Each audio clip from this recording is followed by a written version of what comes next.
messieurs, bonne fête des parents. Bienvenue à ce nouveau numéro du magazine Nice Press, au cours duquel nous commentons l'actualité de ces dernières heures.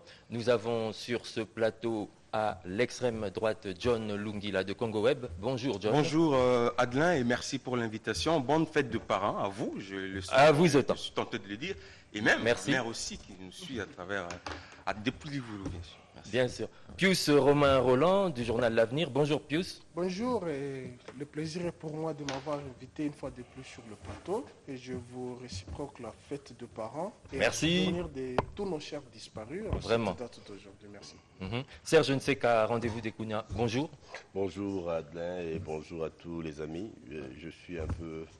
La santé n'est pas bonne, mais Kolingabino trop Kouanaï quand même. Vraiment, merci beaucoup pour cet honneur et Freddy Mwamba devrait nous rejoindre sur ce plateau. Rebondissement dans l'affaire Jean-Claude Kazembe, gouverneur déchu par l'Assemblée provinciale, réhabilité par la Cour constitutionnelle. Mais encore une fois, le poste de gouverneur est déclaré vacant par l'Assemblée provinciale qui a même écrit à la CENI pour programmer et maintenir le calendrier électoral. Et même une plainte a été déposée contre le gouverneur auprès du procureur général de la République suite à une lettre de ce dernier mettant en garde l'Assemblée provinciale contre toute crise grave qui pourrait subvenir au Katanga. Autre sujet d'actualité, nous allons parler de l'engagement ou l'engouement de la classe politique congolaise pour les centres d'enrôlement. On l'a vu le week-end dernier, les leaders du RASOP, Félix Tshisekedi et Pierre Lumbi, se sont rués avec leurs militants ou combattants vers les centres d'inscription de la CENI, preuve qu'ils tiennent à l'organisation des élections en décembre 2017, conformément à l'accord de la Saint-Sylvestre. Encore une fois, bonjour chers amis. Alors je commence par John Lungila. Comment interprétez-vous les dernières évolutions du dossier Jean-Claude Kazembe? L'Assemblée provinciale réunie en session extraordinaire a déclaré le poste de gouverneur vacant. Une plainte a même été déposée contre lui au niveau du procureur général de la République. S'il faut employer un terme pour désigner cette réalité, c'est les désordres. C'est les désordres, c'est l'anarchie. On a comme l'impression, désormais, nous devons considérer qu'en RDC, la justice n'existe pas. Je suis même tenté de dire, la Cour constitutionnelle doit cesser d'exister. Peut-être qu'on peut l'utiliser, faire recours à elle si on veut répondre aux problèmes qui vont dans le sens de rencontrer nos intérêts ou les intérêts d'une certaine frange. Mais si c'est dans le sens de marcher sur nos intérêts, on méconnaît l'existence de la haute cour, ce qui est très grave. L'Assemblée provinciale, la Constitution est claire. Les arrêts de la Cour ne font l'objet d'aucune contestation, encore moins de commentaires.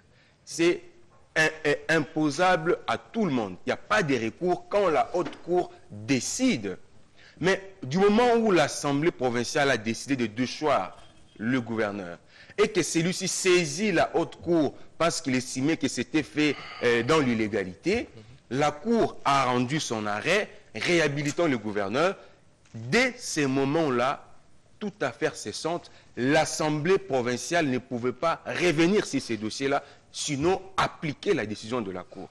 Mais aujourd'hui, la CENI doit organiser les élections.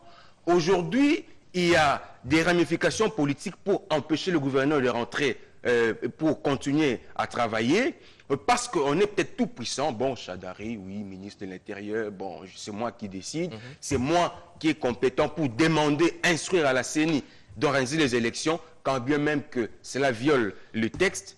C'est bien, la CENI va s'exécuter. La CENI va organiser les élections, le calendrier est là, les candidatures seront déposées. Mais je vous rassure, après élection au Katanga, il faudrait que la haute cour valide les résultats.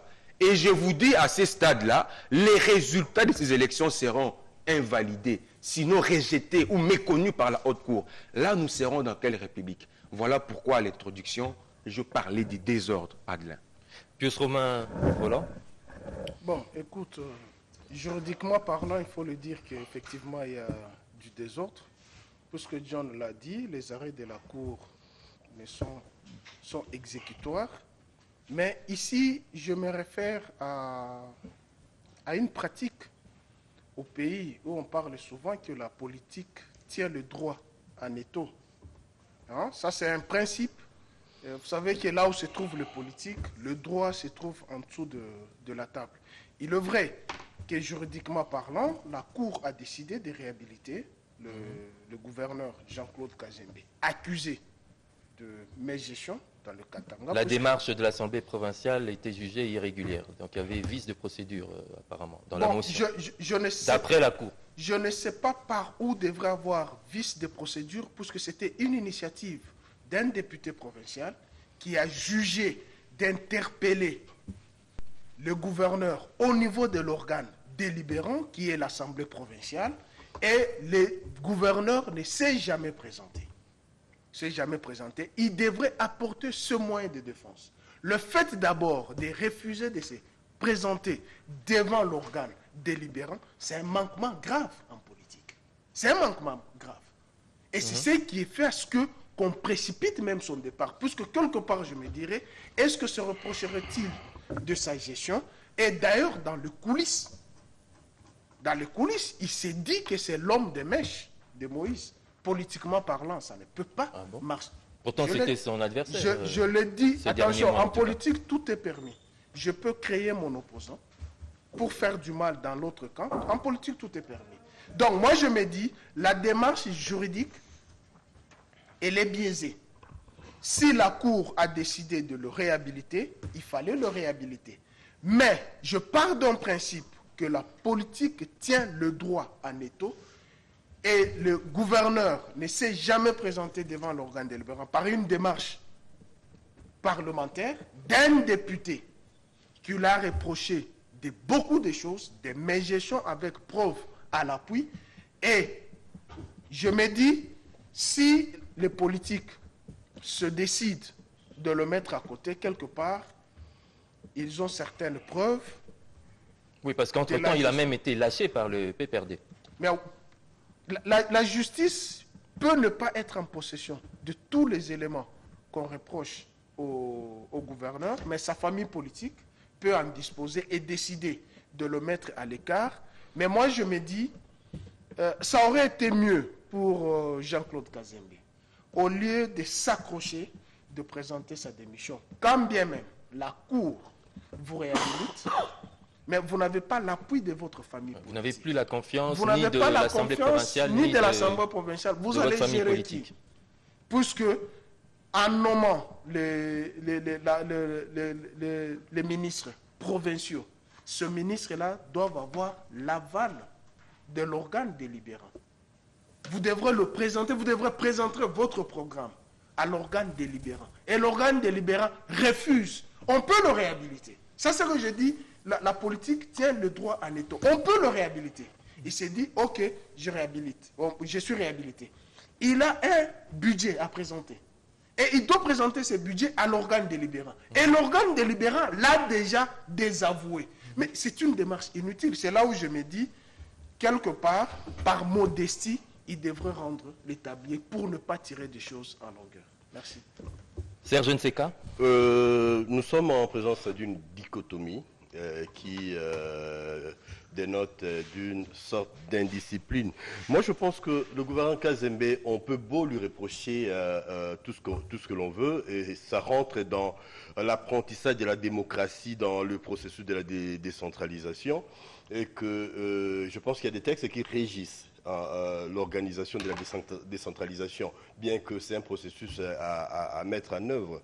Mais suivez mon regard, d'où est partie la volonté de faire partir ce monsieur qui en était l'instigateur? Si on se pose ce genre de questions, on comprendrait pourquoi, même à la fin, l'Assemblée provinciale revient pour chercher à valider, à rendre propre une certaine démarche qu'on a tous à décrier.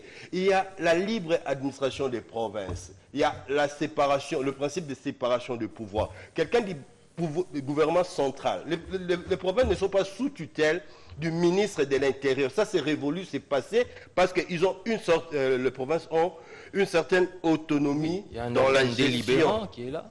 Une certaine autonomie, il y a une sorte d'organisation. Non, on parle d'autonomie financière, pas autonomie administrative. Est-ce que je peux avancer? Autonomie administrative, parce qu'aujourd'hui, il y a la fonction publique urbaine qui existe. Les gouverneurs peut prendre des arrêtés pour créer la DGRK par exemple, même si à Kinshasa, c'est passé par NID, mais il en a le pouvoir. C'est-à-dire il y a une séparation des pouvoirs. Le ministre de l'Intérieur n'est pas le chef des gouverneurs. Les gouverneurs sont le représentant des chefs de l'État dans le province. Ils représentent le chef, ils représentent l'État.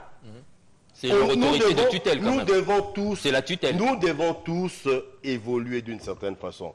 Et si on revient par la suite pour essayer d'avaliser une certaine démarche qui a été biaisée, mais il y a l'arrêt de la Cour. Si aujourd'hui on se met d'accord pour ne pas respecter, c'est que notre Cour, la haute Cour, prend comme décret, comme décision, nous respecterons quoi demain? Et quand on nous dira que vous ressemblez à une république bananière, nous allons crier à la souveraineté. On s'arrange pour ne pas respecter les choses ici. Ne pas respecter les gens, ne pas respecter les principes, ne pas respecter la loi. Si vous dites que la politique tient le droit à l'étau, mais moi je pense que c'est un principe immoral. C'est immoral. Et je suis triste de constater qu'on le dit même à la télé. Sur base de quel principe? Si on était organisé, le PPRD, pour ne pas les citer, sa famille politique, ne devrait même pas avoir le temps d'aller saisir le coup parce que ça devait passer à l'interne. Papa, on te retire la confiance et le lendemain, le monsieur dépose sa démission. Dans des pays civilisés, ça se passe comme ça. Pardon, ça se passe comme ça. Alors si on rentre sur le terrain des passions, je vais, Narola Kisayo, je vais te faire voir que moi je suis le gouverneur général.